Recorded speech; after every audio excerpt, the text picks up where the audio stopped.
Hello, this is Michael Wojcik with the City Council update for November 4th, 2013. It's actually November 5th now. I got home and something from the meeting just left a bad taste in my mouth, and I'm not exactly sure what to think about it, but I'll share that with you. But a lot of positive things going on in the city as well.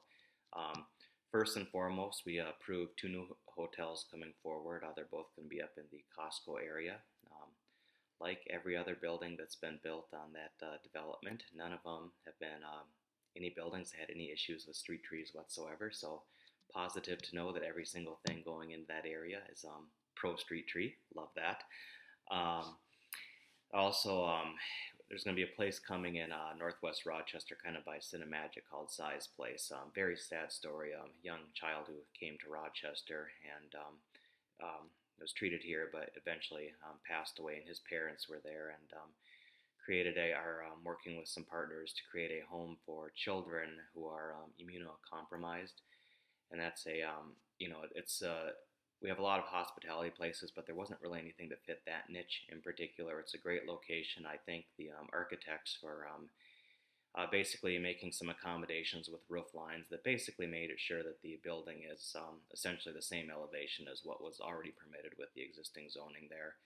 Right now it's underutilized land. There's two phases. There's a phase one, phase two. Phase one should be a very beautiful building, but it's a very nice place. Kids, coming here, they're going to have a great place to stay in, a great environment, and it's a little bit out of the hustle and the bustle of the city, which is particularly good for kids. So very, very happy to see that. I always appreciate we got plenty of people who exploit, abuse, or don't take care of their obligations here in the city of Rochester. So when people come forward and actually do something to make our city a better place, a lot of us felt that we should thank them, and we did. Um, Another big development, not coming yet, but the process has been started, is the Homestead, which is basically at 18th Avenue and 55th Street Northwest. They're going to be doing a major expansion up there, and we had some public hearings regarding that. So looking forward to do that. Volunteers of America run a phenomenal operation up there. We're excited to have them doing a significant expansion in our community. So just like that, that's four big development projects right there. We had the street tree ordinance, and it did get weakened a little bit after this committee of the whole meeting, where not a person on the city council could really come up with any defensible reason why we should change the way we're handling residential. We went ahead and did it anyway. So, but I have to say that the folks who have fought for this tree ordinance for so long should be pretty happy overall, because we went from having absolutely nothing. I mean, our ability to have quality neighborhoods and well planted streets with trees depended on the willingness of developers, Dewitzes or otherwise, to do the right thing. And one thing we learned from that over a generation is it wasn't happening. We had huge swaths of land that were just absolutely treeless. I remember going up into one of the DeWitt's neighborhoods a few years back and planting 1,000 trees, and then seeing how many areas still we hadn't gotten to. But that problem is a thing of the past. Responsible developers for a long time have been planting street trees in their developments, and now all developers will be doing the same thing. So it'll no longer be a penalty for the responsible developers. So I think that's very positive. Um, Also, then the one that really bothered me, and this is, I couldn't even, I only got about 2 or 3 hours of sleep last night, because the way this is being handled just really bothers me. So first, let me say that this is regarding audit services for the city of Rochester, and the people who have been doing our audits for a long time, Smith Schaefer and Tom Wente, you might know him, very active in the community as head of that. I don't have a bad thing to say about them. I think they do a great job. I think they're wonderful players in the community. I mean, this is the kind of thing where, them losing the city of Rochester business does kind of hurt a little bit, because they are such good players in the community.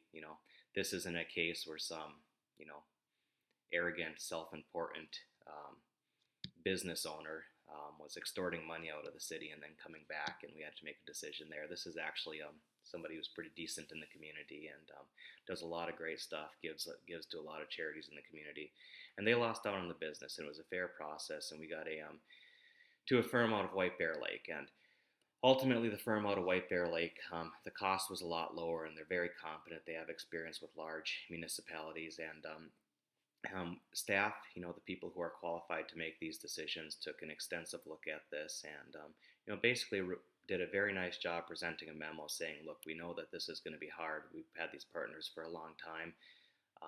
But this is the decision that we think is best for the community. This is the best value. A lot of reasons why they put forward to do that, and that's what the policy people, the people who are experts in finance and accounting and audit. This is what they came up with. Um, Unbeknownst to most of us, we got a memo before the meeting, and we had a dinner conversation where basically, oh, we the politicians are going to overrule staff, and that's ultimately we tabled it because myself and some other folks said, look, you just kind of sprung this on us and we don't have time. Our PU has already made the decision to go away from Smith Schaefer, and we grilled staff pretty hard on that. In that particular case, it actually cost more, but there were some specific municipal audit things that they were looking for and felt they needed to have, so that part's already done.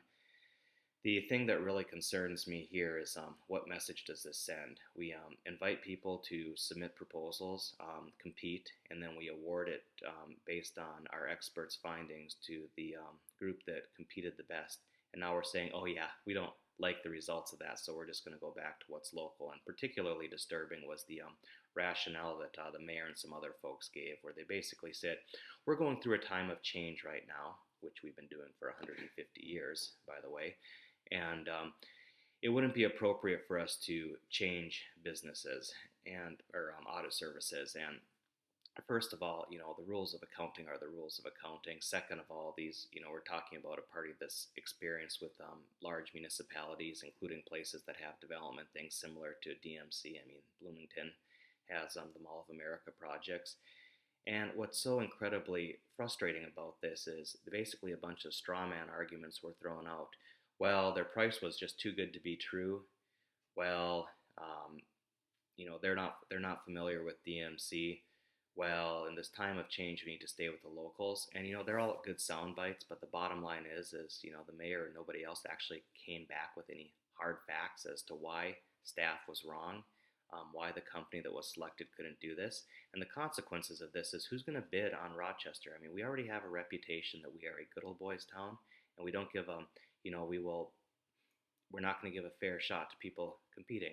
So next time, who's going to actually bid on audit services for Rochester when when staff made a selection and then the politicians just overruled it based on some straw man arguments? So I think it's really disappointing, and and this is not to say anything bad about Smith Schaefer because they are an absolutely outstanding company.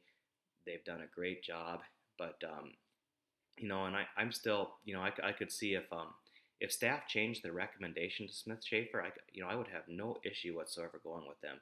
But the fact that our experts are getting ruled over a bunch of politicians on making a politically popular decision and not the hard decision that our staff made is very disappointing to me. And ultimately, I think the challenge is, I want to actually see some hard numbers and some facts as to why they want to turn away the staff recommended company. So anyway, just the whole process and the way it went down and how it was, just sprung on us at the last minute.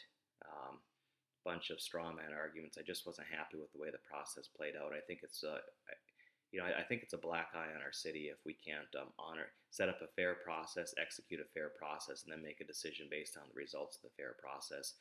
Like I said at the meeting, if the mayor was just absolutely convinced that we couldn't change anyone at this time, we shouldn't have had a process. We shouldn't have wasted everyone's time in the first place. We shouldn't have wasted the time of these companies that came here and thought they were going to get a fair shake, because it's pretty clear that they weren't going to get a fair shake, at least in the eyes of some politicians. So I would not have any concerns continuing to use Smith Schaefer. I think the world of them, but I do think there's a little bit of respect for the processes we put in place, and I think there's a good governance side of this. And if I were the other company that took the time, competed well, won the process, I would be furious about this whole thing. So I hope the council reconsiders, or at least has some good data to make their decision on. But Obviously, this one bothers me a little bit. So thanks for watching. Catch you again next time.